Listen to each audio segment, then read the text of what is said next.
धर्मात सण उत्सवाला विशेष महत्त्व आहे। प्रत्येक महिन्यात काही ना काही सण उत्सव व्रत असतेच, त्यामुळे प्रत्येक महिना महत्त्वाचा आहे। त्यात श्रावण महिना हा विशेष महत्त्वाचा आहे। श्रावण महिन्यात देवांचे देव महादेवासह देवी पार्वतीची सुद्धा पूजा केली जाते। श्रावणातील प्रत्येक दिवसाचे महत्त्व अतिशय वेगवेगळे आहे, मात्र यातील सर्वात महत्त्वाचे व्रत म्हणजे श्रावणी सोमवार। श्रावण हा शिवपूजनासाठी अतिशय महत्त्वाचा आणि पवित्र शुभ मानला जातो। श्रावणातील प्रत्येक सोमवारी महादेवाची विशेष पूजा करावी। या उपासनेने महादेवाची कृपा प्राप्त केली जाऊ शकते।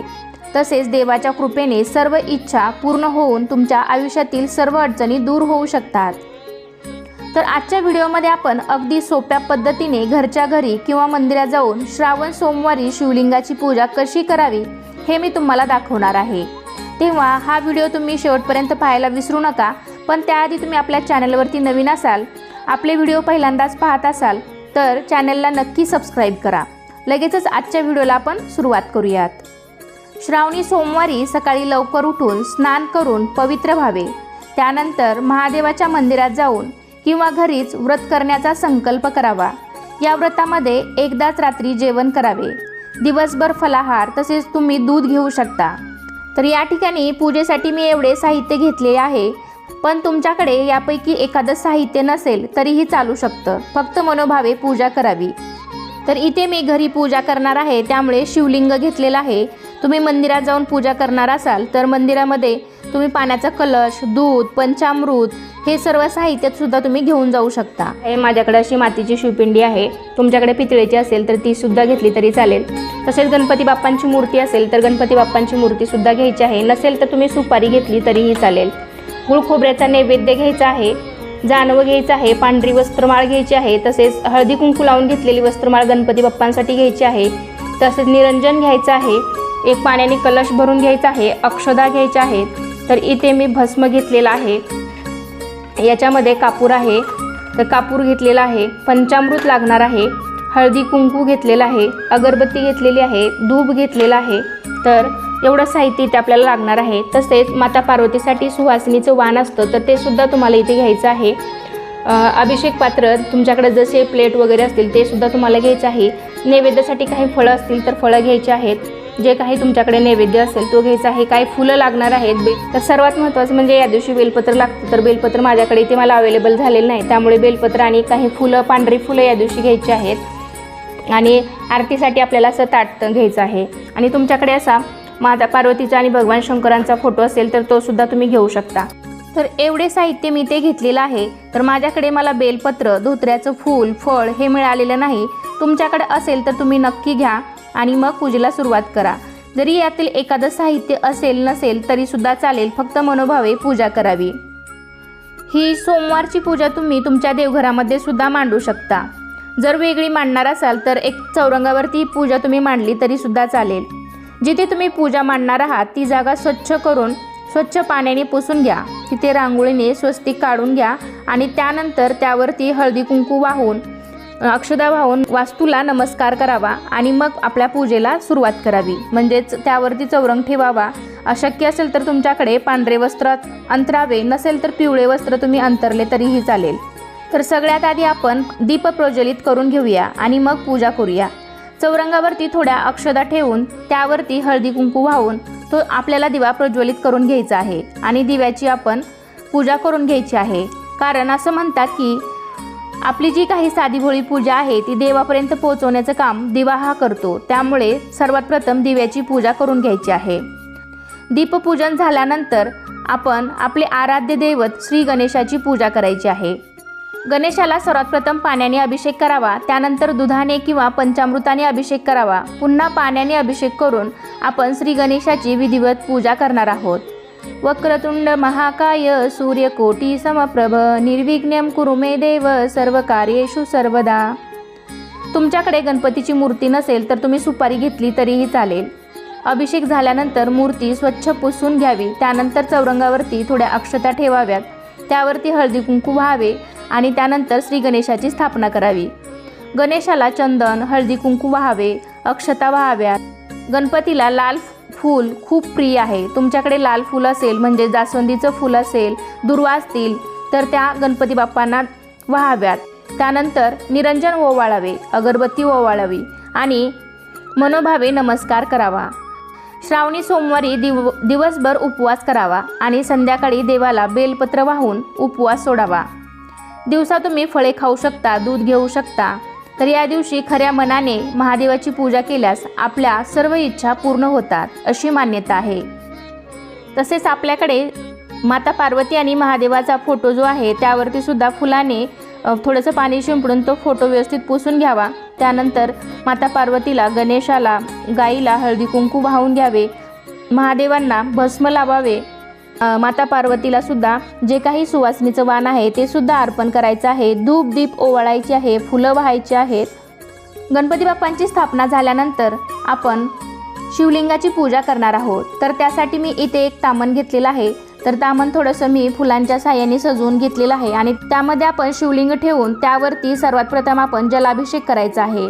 जर तुमच्याकडे गंगाजल असेल तर पाण्यामध्ये थोडंसं गंगाजल मिक्स करून त्या पाण्याने सुद्धा तुम्ही अभिषेक करू शकता. शिवलिंगावरती अभिषेक करताना किंवा बेलपत्र वाहताना आपण ओम महाशिवाय सोमाय नमः किंवा ओम नमः शिवाय या सोप्या मंत्राचा जप सुद्धा तुम्ही करू शकता. जल अभिषेक झाल्यानंतर आपण दुधाने पुन्हा शिवलिंगावरती अभिषेक करायचा आहे किंवा मग पंचामृताने सुद्धा तुम्ही अभिषेक करू शकता. तुपाने अभिषेक करू शकता, मधाने अभिषेक करू शकता आणि पुन्हा शेवटी स्वच्छ पाण्याने अभिषेक करून आपण शिवलिंगाची स्थापना करणार आहोत. तुम्ही पांढऱ्या वस्त्रावरती सुद्धा शिवलिंगाची पूजा करू शकता. मी इथे एक तामण घेतलेला आहे. त्यामध्ये थोड्या अक्षता ठेवून त्यावरती शिवलिंग ठेवलेलं आहे आणि शिवलिंगाला चंदन किंवा भस्म लावायचं आहे. शिवलिंगावरती हळदी कुंकू वाहू नये असं म्हणतात. त्यानंतर पांढरी वस्त्रमाळ आपण शिवलिंगाला अर्पण करणार आहोत. लक्षात ठेवा, हळदी कुंकू लावलेली वस्त्रमाळ आपल्याला शिवलिंगाला घालायची नाही. धोत्र्याचं फळ असेल तुमच्याकडे, फूल असेल, हे भगवान शिवांना खूप अतिप्रिय आहे. त्यामुळे तुमच्याकडे जर असेल तर तुम्ही या दिवशी नक्कीच व्हायचं आहे. तर मला इथे अवेलेबल झालेलं नाही त्यामुळे मी इथे तुम्हाला दाखवलेलं नाही, पण मी साईडला स्क्रीनशॉट देऊन तुम्हाला ते दाखवते. तसेच रुद्राक्षाची माळ जर असेल तुमच्याकडं ती सुद्धा तुम्ही शिवलिंगावरती ठेवायची आहे. त्यानंतर महादेवाला अतिप्रिय असलेले बेलाचे पान शिवलिंगावरती व्हायचे आहे. 3, 5, 7, 11, 51, 108 अशा प्रकारचे बेलपत्र तुम्ही शिवलिंगावरती वाहू शकता. बेलपत्र वाहताना ओम नमः शिवाय या मंत्राचा जप करावा आणि स्त्रियांनी नमः शिवाय या मंत्राचा जप करावा. बेलपत्र माझ्याकडे नाही त्यामुळे मी इथे तुम्हाला दाखवलेलं नाही, पण साईडला स्क्रीनशॉट देऊन तुम्हाला बेलपत्र कसं व्हायचं हे दाखवलेलं आहे. तर तुम्ही तो स्क्रीनशॉट पाहून तिथे तसे बेलपत्र तुम्ही शिवलिंगावरती अर्पण करायचं आहे. शिवलिंगाची संपूर्ण पूजा होईपर्यंत आपल्या मुखामध्ये ओम नमः शिवाय या मंत्राचा जप सतत चालू असावा. तसेच त्यानंतर आपली सर्व पूजा झाल्यानंतर शिवलिंगाला धूप दीप ओवाळून घ्यायचा आहे. त्यानंतर शंकराची आरती म्हणायची आहे. सर्वात प्रथम गणपतीची आरती म्हणावी, त्यानंतर शंकराची आरती म्हणावी. तर शिवामूठ अर्पण करण्यापूर्वी घरी तुम्ही शिवलिंगावरती शिवामूठ अर्पण करणार असाल, मंदिरामध्ये जाणार असाल तर मंदिरात जाऊन शिवाची षडोपचारपणे पूजा करावी. ओम नमः शिवाय या मंत्राचा जप करावा आणि शिवाची पूजा करावी. गंध, पुष्प, अक्षदा, धूप, दीप, नैवेद्य अर्पण करावे आणि पूजा झाल्यावर मग देवाला शिवामूठ अर्पण करावी. तर पहिल्या श्रावण सोमवारी शिवामूठ वाहण्यासाठी तांदूळ घ्यावेत. एका वेळी पूर्ण मूठ भरून धान्य घ्यावं. शक्य असेल तर त्यावर पाणी घ्यावं.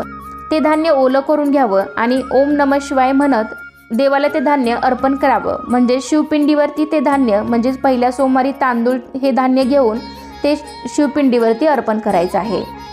धान्य हे मूठ उभी धरून शिवपिंडीवरती व्हावं आणि धान्य अर्पण करताना मुठीवर हळूवार पाणी सोडावं. जसं मी व्हिडिओमध्ये दाखवलेलं आहे अगदी त्याप्रमाणे तुम्हाला हे कृत्य करायचं आहे. म्हणजे त्याप्रमाणे तुम्हाला करायचं आहे.